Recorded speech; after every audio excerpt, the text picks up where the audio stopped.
Дәрігер емдейді, табиғат айықтырады. Тойшылдық, даңғарашылық пен жұмыссыздық адамды құрдымға кетіріп, денсаулығынан айырады. Тұрып қалған суды ішуден сақ бол, себебі ол көптеген аурудың пайда болуына әкеп соғады. Тегін емделме. Тегін емдесе дәрігердің, тегін емделсе науқастың қадірі кетеді. Ауру өздігінен пайда болмайды. Ол үнемі табиғат заңдылықтарын бұзғаннан пайда болып, жылдар бойы жинақталып денеңізде ауру ретінде көрініс табады. Сен маған қандай тамақ ішетініңді көрсет, мен саған қандай ауруың бар екенін айтамын.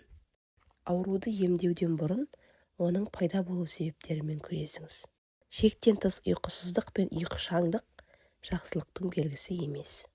Денім сау болып бақытты өмір сүремін десеңіз, күнделікті спортпен шұғылданып, жаяу жүрумен көп айналысыңыз.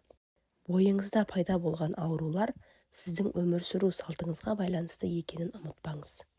Емделуді ешқашан кейінге қалдырма, кешіктірме. Кез келген артық нәрсе адамның табиғатына қарсы. Адамның миында көптеген аурудың себебі бар. Егер де сіз өмір сүру дағдыңызды өзгерткіңіз келмесе, сізге ешкім көмектесе алмайды. Медицина әлемдегі ең мейірімді өнер түрі. Маскүнем ата-анадан ауру бала туады. Адам бойындағы ұзақ сақталған үрей мен мұңның соңы ауруға келіп соғады. Себепсіз әрі үнемі шаршау аурудың бірден-бір түрі. Барлық нәрсе өз орнымен болғаны жақсы. Барлық нәрсені өз орнымен қолдана біліңіз.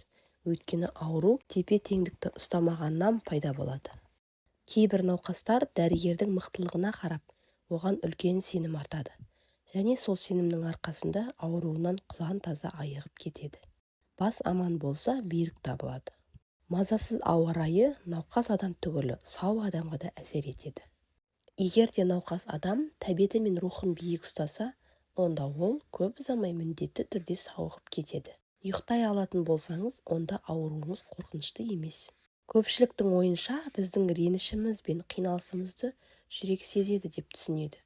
Бірақ жүрек ондай сезім қабілетіне ие емес. Бойымызда болып жатқан барлық нәрсені сезетін ол біздің миымыз.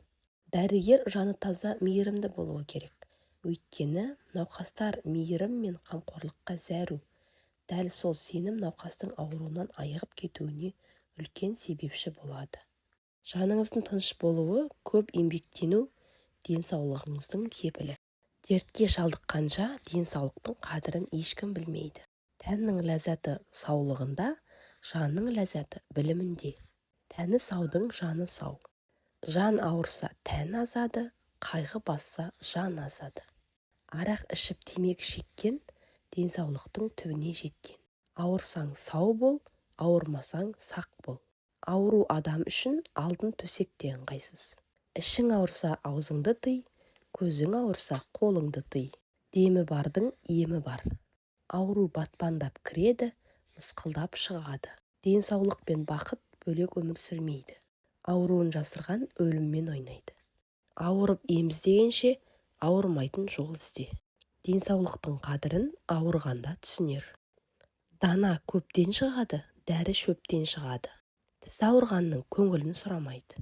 Құрметті оқырман, видео ұнаса лайк басып, комментарий қалдыра кетіңіз. Және де арнамызға тіркеліп алуды ұмытпаңыз.